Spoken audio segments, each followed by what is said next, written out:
Yes. So we'll do two more problems, then we can move on to the next part, right? So I'm assuming there are no conceptual doubts. Just give me 2 seconds, okay? Try out this problem, sixth one.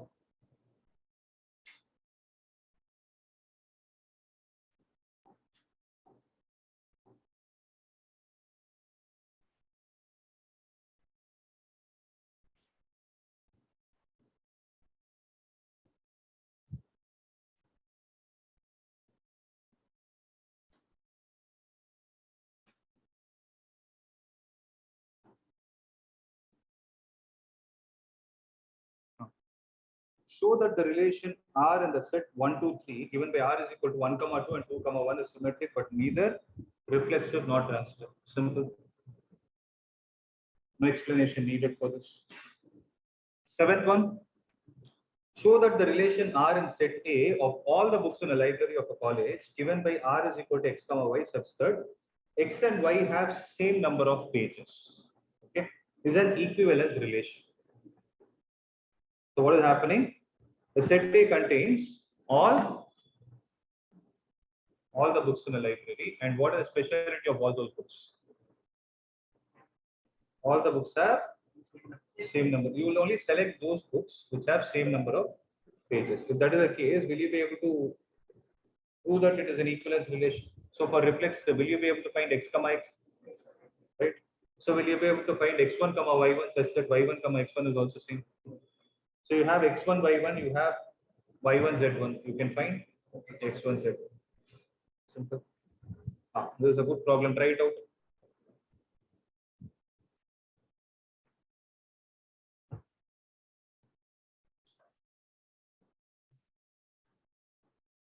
So show that the relation R in set A, which is given as 1, 2, 3, 4, 5, given by R is equal to A, B, such that magnitude of A minus B, that is modulus of A minus B, is even, is an equivalence relation. First, let's concentrate on that.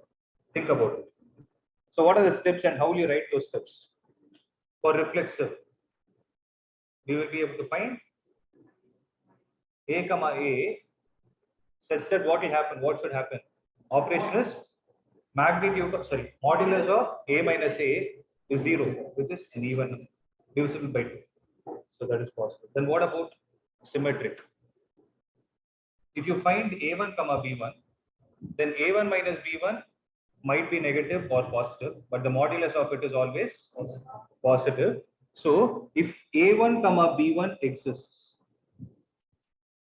if A1, B1 belongs to R, does that imply B1, A1 also belongs to R? Yes, it does. Nitin, you're able to understand? Right? Because A1 minus B1 means what is the meaning? Magnitude of modulus of A1 minus B1, and here it is modulus of B1 minus A1. Both are numerically the same value. Right? And if I say this belongs to R, what am I trying to claim? It is an even number. Right? That's divisible by 2. Similarly, if A1 comma B1 belongs to R and B1 comma C1 belongs to R. If A1 comma B1 belongs to R and B1 comma C1 also belongs to R, then can I say A1 comma C1 also belongs to R? Can you guys give me the logic for it? I'm trying to say magnitude of A1 minus B1 is 2n. Magnitude of B1 minus C1 is 2m. Right? Magnitude of A1 minus C1, can I write it as magnitude of A1 minus B1 plus B1 minus C1? Right? Then what is going to happen? Yeah, I can write it as 2m plus n. So it is still going to be an even. Or another logic is the difference between two numbers. Okay, A1 minus B1 is 2n means both the numbers A1 and B1 are either completely odd or completely even according to number theory, because 1 minus 3 is or 3 minus 1 is 2 and 4 minus 2 is also 2.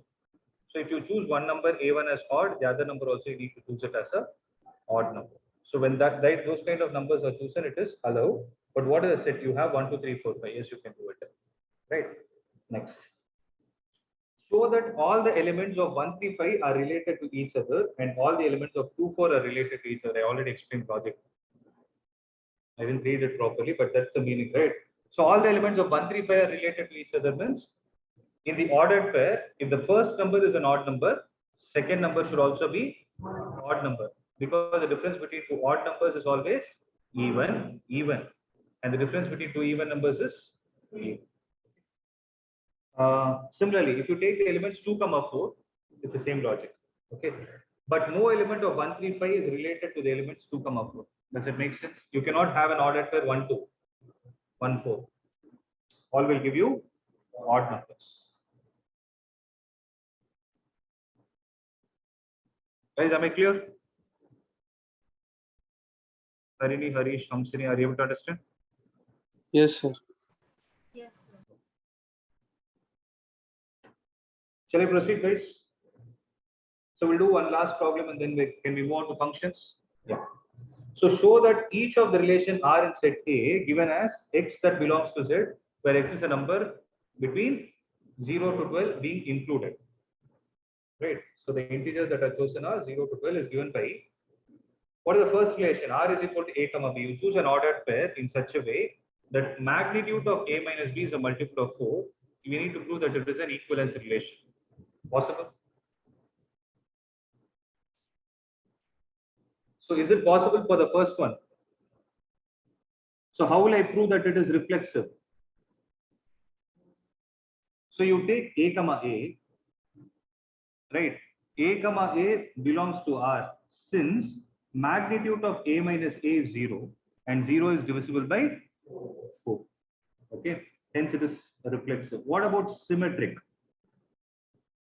A1 comma B1 belongs to R. That clearly implies B1 comma A1 also belongs to R. We are able to confidently write it only because of the modulus. Had that not been there, still you can write. Provided, can I still write it? If the modulus was not there in this problem, can I still write it? But look at the restriction on the integers. 0 to 12, you cannot do that.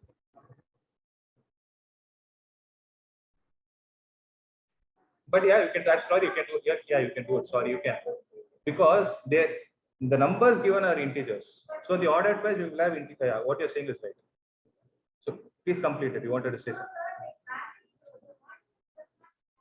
Correct. Magnitude does not matter. So modulus does not matter in this problem. Are you guys able to understand why? Because they told that X is the number between 0 to 12.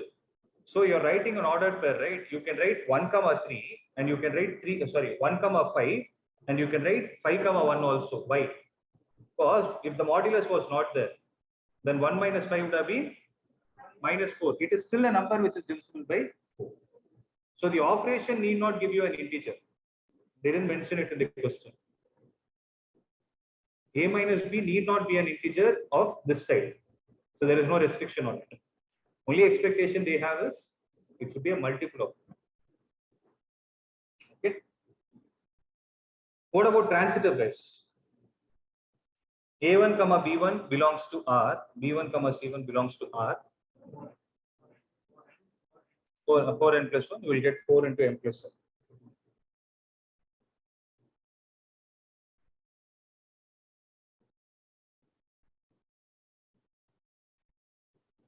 Okay. This modulus is a very important function. We'll learn it. Okay. I hope it is clear. No? R is equal to A comma B such that A is equal to B.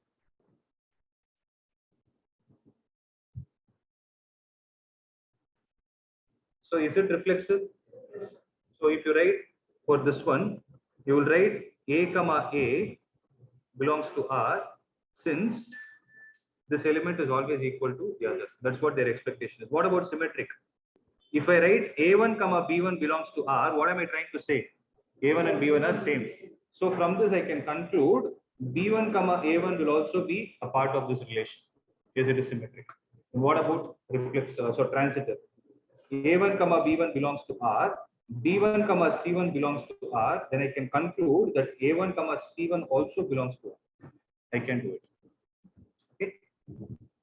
So remaining problems you guys will try it later. Okay, do it as a part of homework. So I'm moving on to the next part of this chapter, that is functions. This is very, very, very important concept. But before that, it is always better we touch our 11th standard for these topics and come back. Okay. Now you guys are clear with the relations. So if I have to put a question like define a function, what will you say?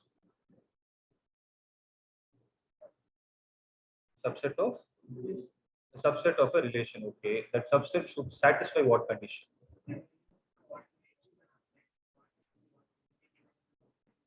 So every element in the first set should have a unique element associated within the with the second set, and all the elements in the first set should be associated with some element in the second set.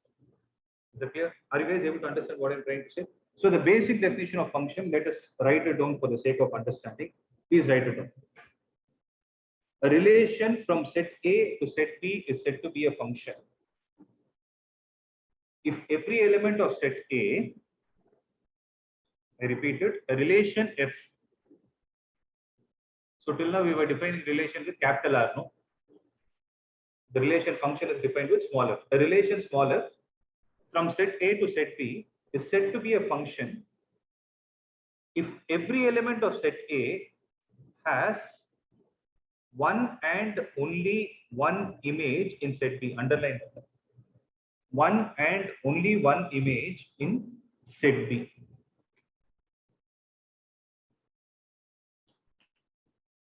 Okay. So this is a more technical definition, right? If I have to define it in simple language, I can say if I take the first set as input and the second set is an output, this function is some mission. Okay, so this function is called as a mission. If you give one input, the mission should generate only, that is the meaning of it. Like how you have your mobile phone, you click on one app, only one app should get opened at a time. If both apps get opened at a time, it's not a function. Okay, so that's what they're trying to say. In other words, a function f is the relation such that no two pairs in the relation have the same first element. Okay, next, how do you write it in the notation? Like, how do you give a notation to it? A notation is written like this. Please write down this point also. The notation, if you put two dots, right? How do you read it? F such that, or you can say F is mapped from X to Y.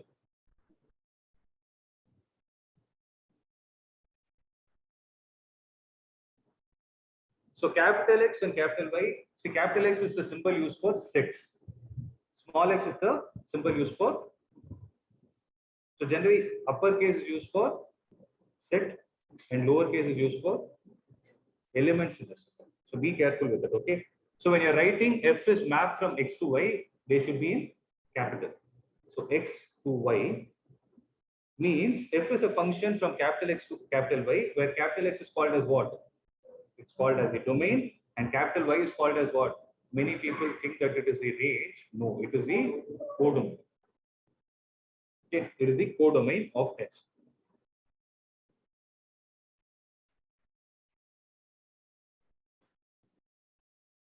Am I clear? So then what is the difference between codomain and range? Meaning of it? Codomain is the range of the Elements. elements. Perfect. So the elements to which the elements in B to which the elements from set A are mapped to, if you're able to write a set of it, that is what is called as range. But the set B as a whole is called as codomain. Okay. So you're comfortable with these kind of notations, right? Are you comfortable with this thing? Given that an element x belongs to capital X, there is a unique element y in capital Y which is related to this. So I hope it is clear, right? So having all these things in mind,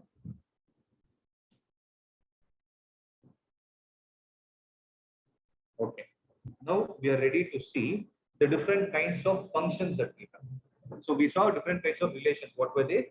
Reflexive, symmetric, transitive, equivalence, all those things. Now we'll see different kinds of functions. So different kinds of functions doesn't mean identity function, exponential function. These are not the different types. Okay, here the types are classified based on certain parameters they satisfy in terms of domain and codomain. Okay, I'll come to that point. So let me read out the notation of function along with some special functions like identity function, constant function, polynomial function. You guys know all these things? So just to recollect, what is an identity function? How is it mathematically written? Y is equal to x is an identity function. Then what is a constant function? Y is equal to constant or c, right? Then what is a polynomial function? Y is equal to ax square plus bx plus c. Is this a quadratic equation? I cannot call it quadratic equation because the right hand side is not zero. It is an equation, but generally it is a polynomial function. Okay, rational function. Rational function is p of x divided by q of x. Rational number is p by q, where q is not equal to 0.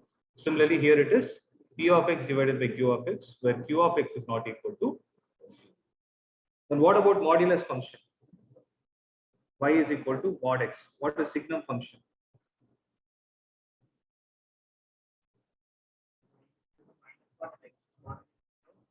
Y is equal to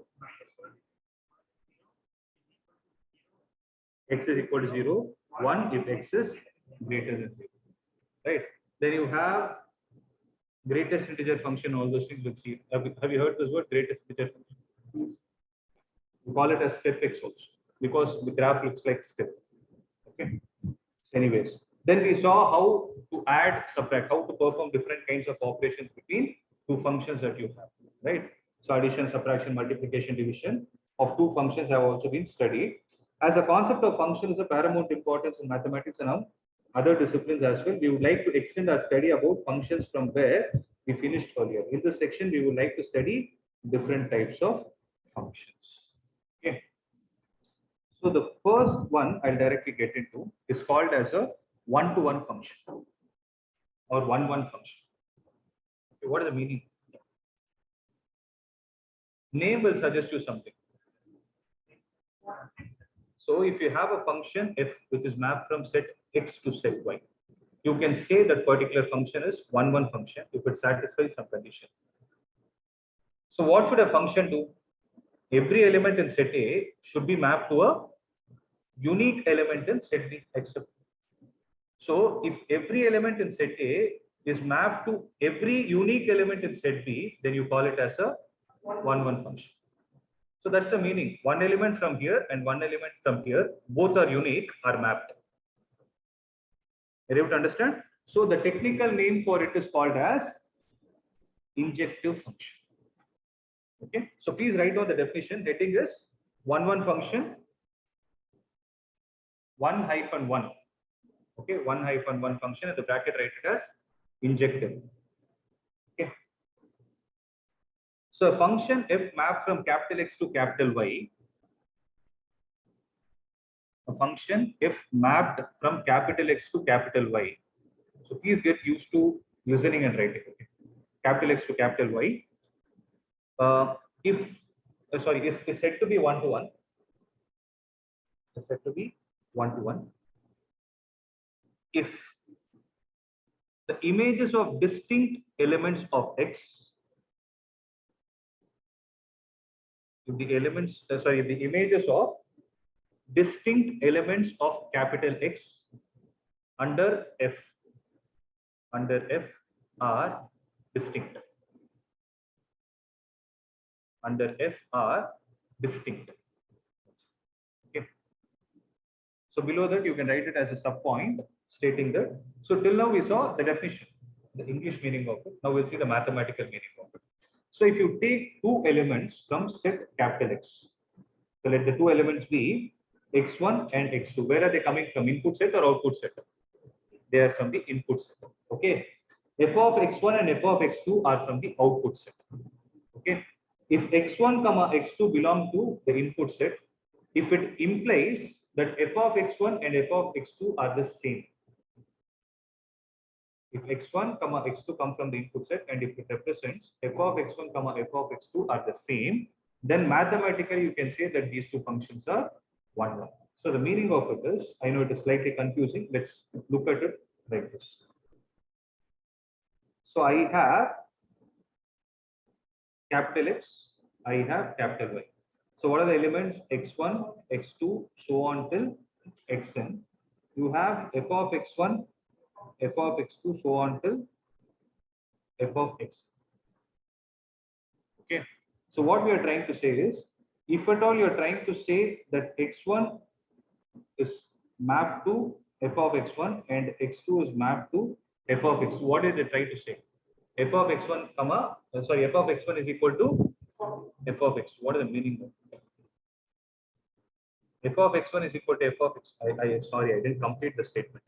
F of x1 is equal to f of x2. If this happens, then that should imply x1 is equal to x2.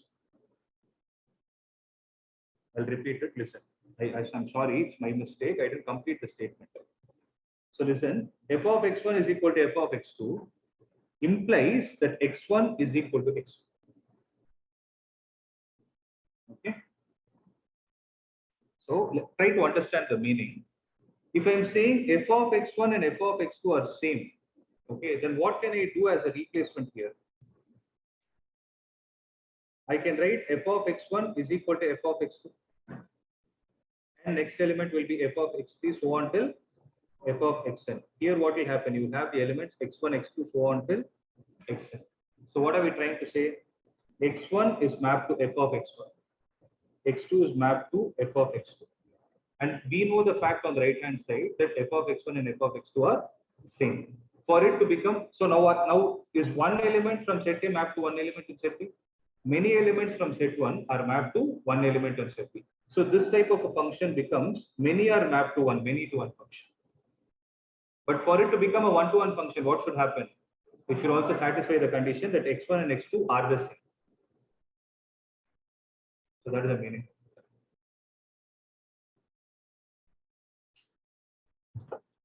Is it tough? Is anyone having confusion?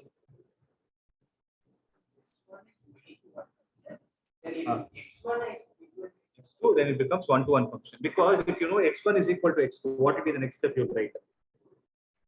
x1 is equal to x2. F of x1 is equal to f of x2. Now this element is mapped to this. So one element is mapped to one element. Did you understand? Right. So what they will do is they'll ask you the question stating find the injectivity of the function. Means they'll ask you to find whether the given function is a one-to-one function or a many-to-one function. There are certain steps to be followed. I'll explain it. Okay. Shall we try them?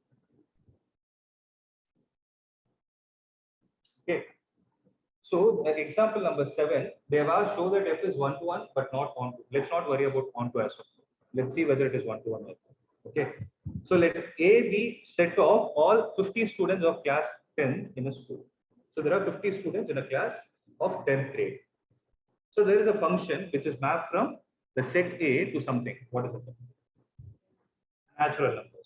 So what is the function? What does the mission do? Let's try to understand. B, a function defined as f of x is equal to roll number of student x. What is the meaning of this? So what is the meaning of this? Yes. So left hand side you have the student name, right hand side you have the roll number associated. Okay. So this is set A. Let's try to visualize it diagrammatically. And this is natural number system. And there is a mission which is creating a relation between these two. Accepted? Okay. So what will be present here? Student 1, student 2, so on till student n. And what will be present here? 1, 2, 3, 4 up to 50. They didn't say n till 50. Natural numbers, it can go till whatever is the last number. But what are we concerned with? We are having only 50 input values. So we'll be expecting 50 output values. So what is the output supposed to satisfy? It should be the roll number of a student. That's what the function says. So did you guys understand the meaning of this? What does the function do? It will give you the roll number of that student x. Okay. Now our job is to prove that this is a one-to-one function. So how can you prove it? So if you take one student, he will have a unique roll number. He or she will have a unique roll number. So no two students can have the same roll number. That's it. So since no two students can have the same roll number, each student will be assigned with a individual value. Hence it is a one-to-one function. Clear? So that's what happens. So this is a very simple problem for you to understand, but there are certain steps also. I'll explain those steps. Shall we try the next one? So show that the function f that is mapped from natural number set to natural number set. So set A is a natural number set. Set B is also a natural number set. And what does the function do? The function defines 2x, means if you give the input value of 1, it will give you double the value. Right? So 2x is 1 to 1. So what will be the number with which I will be starting on the left hand side? It starts with 1 because it is a natural number. So 1, 2, so on till infinity. Here you have 1, 2, so on till infinity. So if you give 1, what will be the output? So the ordered pair will be 1, 2. Similarly, if you give 2, 4, 3, 6, it keeps on going like this. So for every unique input, there will be a unique output associated with this particular operation. Hence, it is a one-to-one function. I'm not sure whether it is onto or not. Yeah, onto I'm not going to discuss it as well. This is clear, right?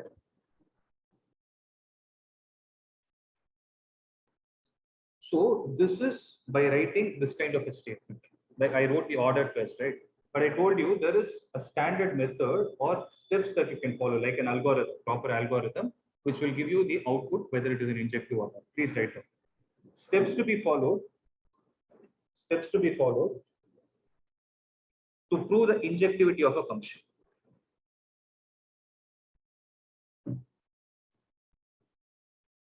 Steps to be followed to prove the injectivity of a function. So first step is consider two elements x1, x2 that belongs to the first set capital X. Okay. So one small thing, I told you injectivity of function, right? After that, write injectivity of a function if mapped from X to Y.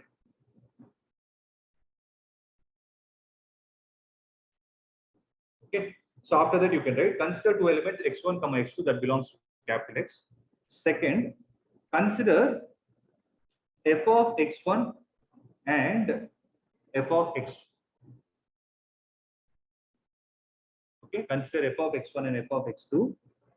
Third, equate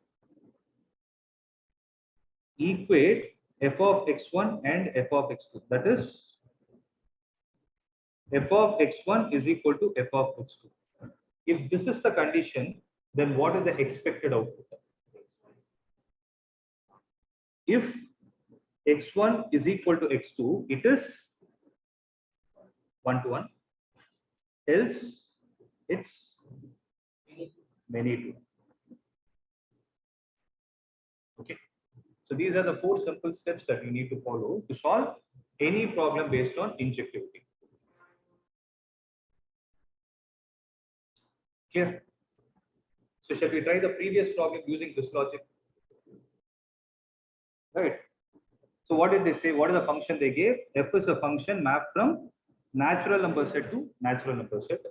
And what was the operation? F of x is equal to 2x. Okay. So if I have the function mapped from x to y, what is my first job? Consider the elements x1 comma x2 that belongs to capital N. So that capital N, from where did I take? Left hand side or right hand side? This one. Okay. Sometimes the question will be natural numbers to real numbers also. Okay. You take natural numbers. Consider f of x1 and f of x2, which is 2x1 and 2x2, and equate them. 2x1 is equal to 2x2. That is the third step. After that, solve the equation. From here, I am getting x1 is equal to x2. What can I conclude? It is a one-to-one function. Okay. Now you can ask me, sir, can you give me an example where it is not one-to-one using the same steps? Let's try out it. If there is a function mapped from real numbers to real numbers, okay, and I have the function f of x, instead of 2x, I have, let's say, x squared. Shall we follow the same steps? Consider 2 elements of x1 comma x2, which belongs to R. So x1 square equal to x2 square. I considered x1 square and x2 square equated them. Now what will happen here? One common mistake that we do is we write x1 is equal to x2. It is plus or minus x2. So what is happening here? X1 is equal to x2 and x1 is equal to minus x2. So since this is not a unique condition, it is not a one-to-one function. It's a many-to-one function. Am I clear to this? Right? Are you guys able to understand? Similarly, if you take x cube, then it is a one-to-one function because the power is odd. Right? Now I'll modify the question. You people think and tell me. I am not changing the function f of x is equal to x square. But I want you guys to change the domain and codomain in such a way that it becomes a one-to-one function. So had the same question been, f is mapped from n to n and f of x is equal to x square. Now you try to solve the same problem and see. You will have x1 square is equal to x2 square as one of the steps. Now you will not write x1 is equal to plus or minus. You write x1 is equal to x2 because minus is not possible. Minus is not there in the domain set itself. Is there any other modification you can do? That also you can do. Or you can write f is mapped from natural number to real number. No think. Are you guys able to understand? So what happens is I've seen people getting confused here. What generally they practice is they look at the function and start solving the problem. But what is more important? It's the domain and codomain which many people miss. Okay, if you don't know the domain and codomain, calculus will become a headache. Okay, try to concentrate on that part and solve it. So please make a note of these points, please.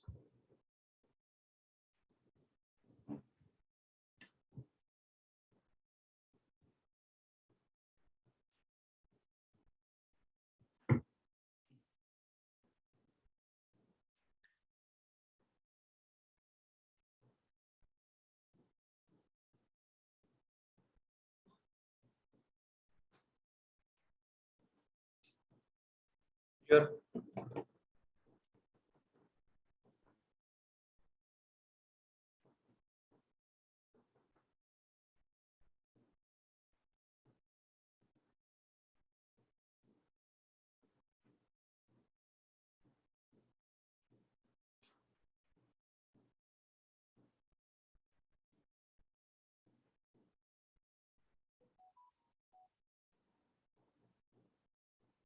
Okay. Shall I proceed? Listen.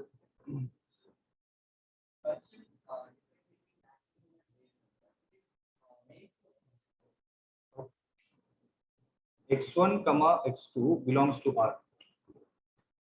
x1 square is equal to x2 square. Then what will you write x1 equal? You will still write it as x1 is equal to x2 because of what reason? The domain is natural number. Now, where does x1 and x2 come from? They come from natural numbers. Had the question been real numbers to natural numbers, then you write plus 1. Think about it. So real numbers to natural numbers, right? Yes, because you're squaring, right? When you square, it is going to give you a positive. This is clear with distance. Okay.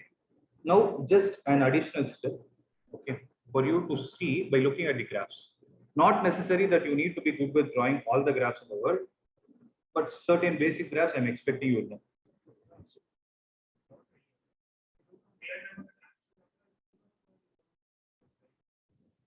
A 0 square will not be there. So it's not a part of the number. So it will not be a function at all. It's not a function. Okay. So listen, f of x is equal to x square is there. I'm taking this itself. Function is mapped from real number to real number. Okay. Then, if I have to observe it graphically, then what will I do? So what will be the graph? Y is equal to f of x is generally y. Y is equal to x square. What graph does it represent? From your conic sections, let me see how many of you remember. What parabola? You have been learning from 10th standard, huh? Ax square plus bx plus c, quadratic equation. The coefficient of x square is positive. It's an upward parabola. So coefficient of x square is positive here. It is an upward parabola.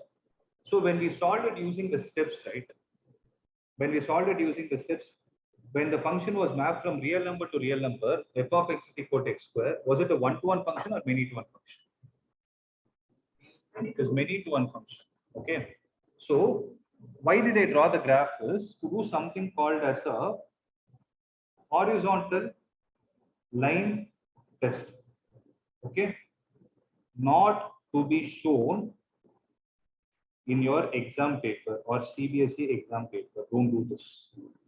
Only for your knowledge. Don't do this. Okay. Again, they'll question you, where did you learn it from? Don't do that. Competitive exam, yes, you can use it like this. So horizontal line test, as the name suggests, you are going to draw a horizontal line. If the horizontal line is cutting the curve at more than one point, it fails to be a one-to-one function. It's not. So what is the meaning of it? We consider two elements x1 and x2 which have the same function value. Now visualize everything. x1 comma x2 belong to real number set. You told f of x1 is equal to f of x2. This is what we considered. F of x1 and what is it? It is y value. Similarly, f of x1 is this value. F of x2 is this value. Accepted, guys? This is x1 comma 0. This is x2 comma 0. Correct? So this side and this side, they both are same. But the input values x1 and x2, are they the same? No. They'll actually be plus or minus. For example, if this is 2 comma 0, by default this will be minus 2 comma 0. If you want, you can substitute and see. Purida. So sometimes if you know the graph, right, you have a doubt with your steps, you can do this kind of a test also.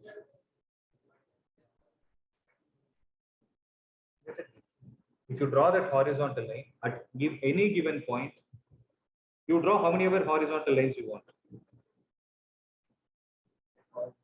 What origin, leave it.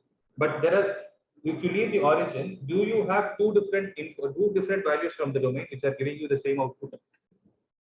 So, if you write the real number system, this is R, minus 2, minus 1, 0, 1, 2. You have something like this. 4, 2, 1, 0, something like this. 1, 2. So, minus 2 is mapped to 4. And 2 is also mapped to 4. So two inputs are giving you the same output. Hence, it is not a one-to-one function. It's a many-to-one function. So what is the name of the test called as? Horizontal line test.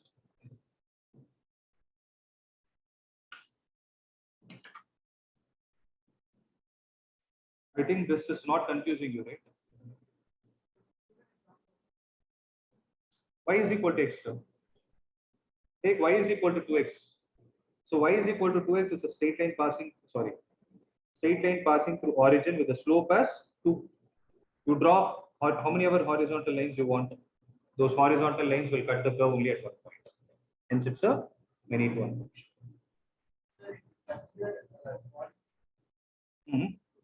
It's a many to one function. So line parallel to x-axis. So it's a many to one function. It's not a one to one. For a horizontal line, again you can't draw a horizontal. Okay. So constant function is many to one because whatever input you are going to give, it will give you the same output. Right? So is a horizontal line test, it's the same. But as I told you, don't use it in CBSE. It's only for your knowledge. Okay, in CBSE, what you are allowed to use is the steps which I gave you. Okay, that's what they would have done it. But I'll suggest don't look at the solution. They are very confused. Don't look at it. Okay. Shall I proceed, guys? Are we ready to see what is an onto function? Yeah. So, sixth definition, we'll see. If you have a function which is mapped from x to y, is said to be onto. Technical name for onto surjective. SURJECTIV, surjective. If every element of y in another, every element of the codomain set has a pre-image associated with it.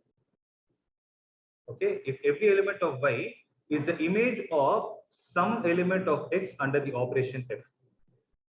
So first write down this part. Means the codomain should be equal to range. That is the meaning.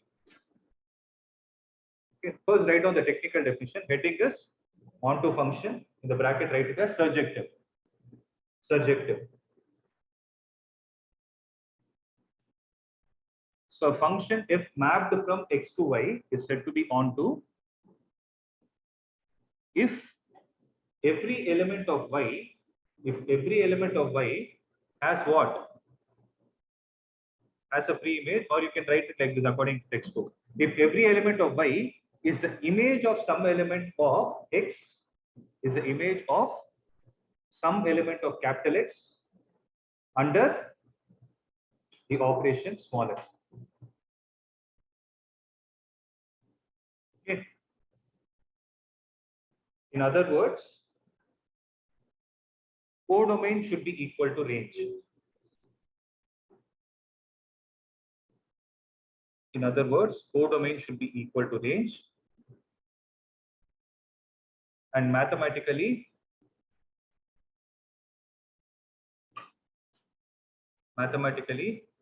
f of x should be equal to y for all elements of x that belongs to capital X and all elements of y that belongs to capital Y.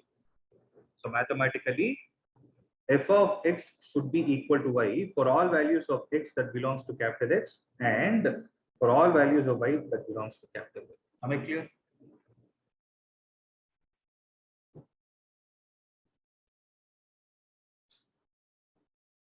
So like how we had steps to prove that a given function is one-to-one, we have certain steps. The important step that you need to prove is y is equal to f of x. Okay. So there are certain diagrams that are given. Let's try to understand. So if you have two sets, 1, 2, 3, 4, A, B, C, D, E, F. Okay. So first one, is it an onto function? No, because F is an element that is left out. So E and F are two elements that are left out which do not have a pre-image. Second one, it's not an onto function because A is left out. So first one, is it a one-to-one function? Yes, it is. Second one, no, it's a many-to-one function because 1 and 2 are mapped to B. Right? Similarly, third one, is it? It is an onto function, but it is the many-to-one function. So many-to-one, onto. What about the fourth one? It is one-to-one and onto. So if a function is one-to-one and onto, it is called as bijective.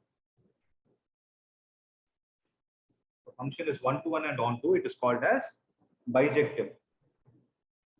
Mark it as very, very important. Bijective is a very, very important function.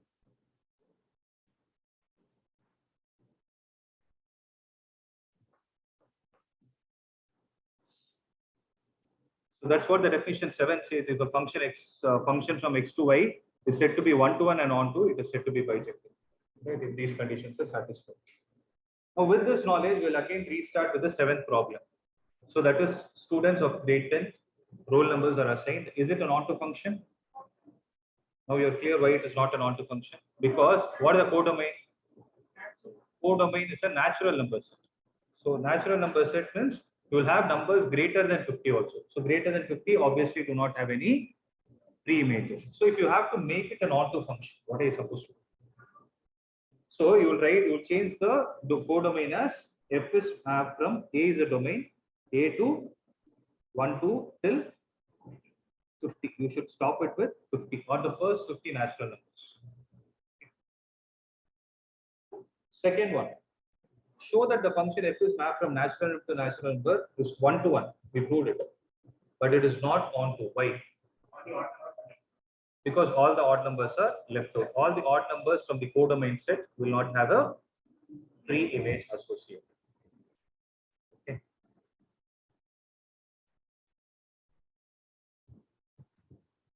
Then 10th one, shall we try it out? See, show that the function f mapped from natural number to natural number given by f of 1 is equal to f of 2 is equal to 1 and f of x is equal to x minus 1 for every value of x greater than 2 is onto but not 1. So first we need to understand the question. There is a function which is mapped from natural number to natural number set such that the first condition it satisfies is f of 1 and f of 2 are equal to 1. By this step itself, you can eliminate that it is not a 1-1 function. Why? Because f of 1 and f of 2 are same, but 1 is not equal to 2. Correct? Similarly, if you have the values of x greater than 2, if you have the values of x, because 1 and 2 is going to give you 1. So if it's greater than 2, it is going to give you x minus 2. So is it an onto function? Is it so? Oh.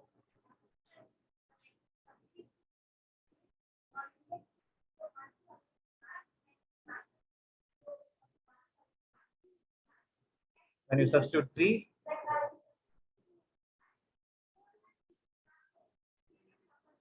perfect. Okay. Okay.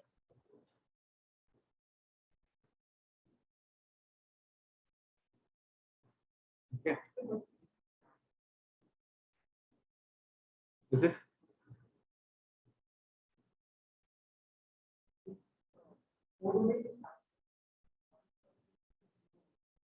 One you should not substitute. No, 1 and 2 you should not substitute. They have already given. So, 1 and 2 it is already 1, but you should substitute the values here starting from 2 only. Sorry, starting from 3. Yeah. Example 11. Show that the function f mapped from real numbers to real number given by f of x is equal to x square is neither 1 to 1 nor onto. So we have already proved this. So f of x1 is equal to f of x2. x1 square is equal to. So these are the steps. x1 square is equal to x2 square, which implies x1 is equal to plus or minus x2. Right? These guys are there. Guys, are you able to understand? Those are online. Can someone respond? Yes, sir. Yes, sir.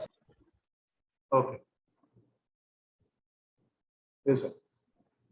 So it is not 1 to 1. That is clear. But why is it not onto? Because the negative numbers from the real number set do not have any pre-image. Okay.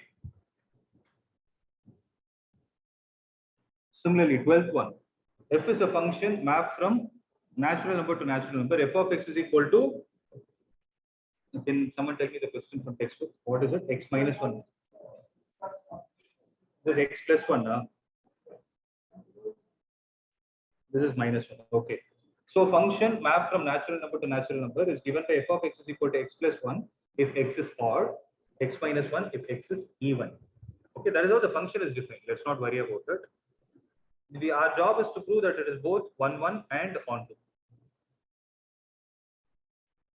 So when you take an odd number. When you take an odd number, let's say you are writing it as 2n plus 1. Then what will f of 2n plus 1 give you? It will give you 2n plus 2 or 2 into n plus 1 or 2 into m. So when I substitute an odd number in the given function, sorry, odd value in the given function, if you give me an even number, when I substitute an even number, it is going to give me a unique odd number. You're able to understand? So for every odd and even, the values are getting interchanged. So they have unique values. Hence it is a 1-1. It's a 1-1 function. We didn't conclude onto. So unique input has unique output. Okay. So that is one way of proving. Okay. Next is, we need to prove that it is not, sorry, it is an onto function as well. How do we do that?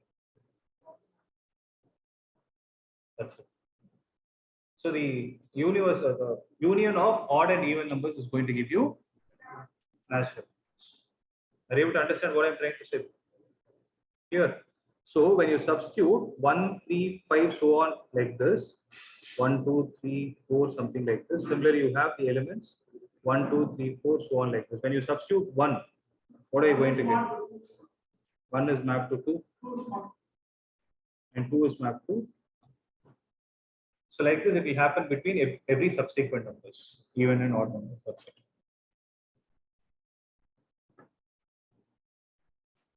Right?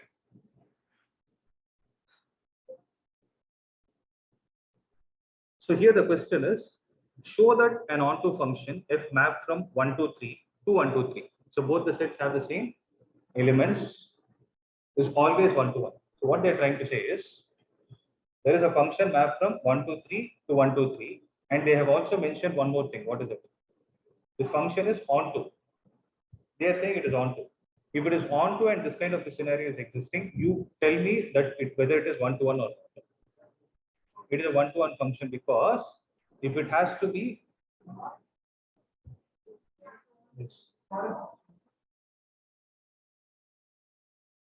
so all elements, then what will happen? It's not going to be a function at all. If one value is mapped, if one value of 1 is mapped to two other values in y, then it is not going to be a function. So is everyone clear with it? Right? So last one, 14 from the exercise. What is it? Show that the 1-to-1 function f map from 1 to 3 to 1 to 3 must be an onto function. This is simpler. So the simple logic that we need to understand is, for a function to be 1-to-1 and onto, they should have same number of elements in set x and y. Right? This is very important lesson that we need to take. So if they have the same number of elements in set x and set y, you can say that it is both 1-to-1 and on.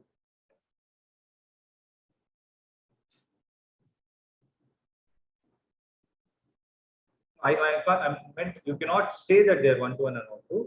For that to get satisfied, this condition should exist. So if you say a function is 1-to-1 and you want to say it is onto, then equal number of elements are supposed to be in the sets.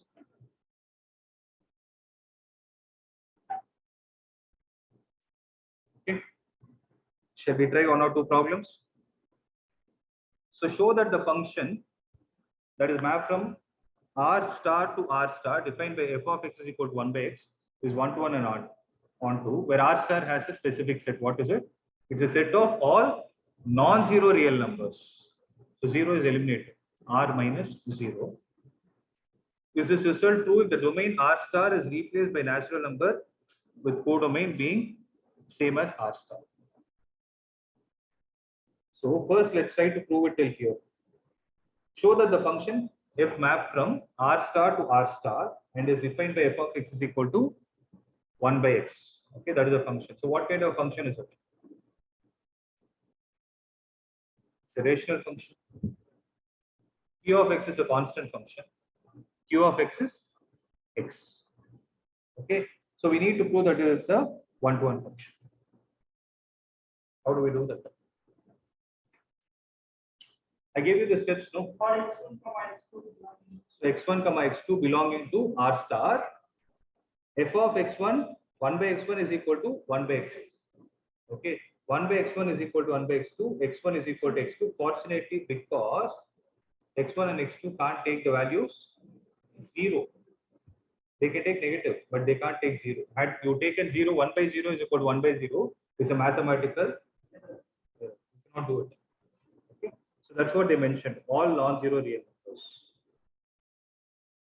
But they have an extended question to this.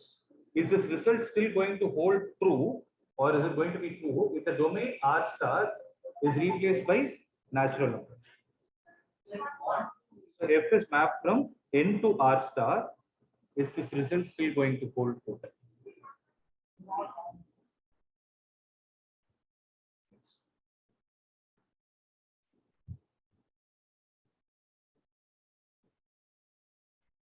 Okay. So is it clear? So the next one, we have done many problems. So we have done many similar problems based on the domain and codomain and simple functions. I hope that part you can solve it, right? So third one onwards, I'll solve it in the next class because I need to explain greatest integer function. Here. That's it. So if possible, what I'll do is I'll upload an assignment based on exercise 1.1. Try them. Exercise 1.1, apart from your textbook, I'll upload some more questions. Try to solve them. Okay. Before next Monday. If I upload it tomorrow morning, you will have time till Sunday night. Okay. Is any doubt?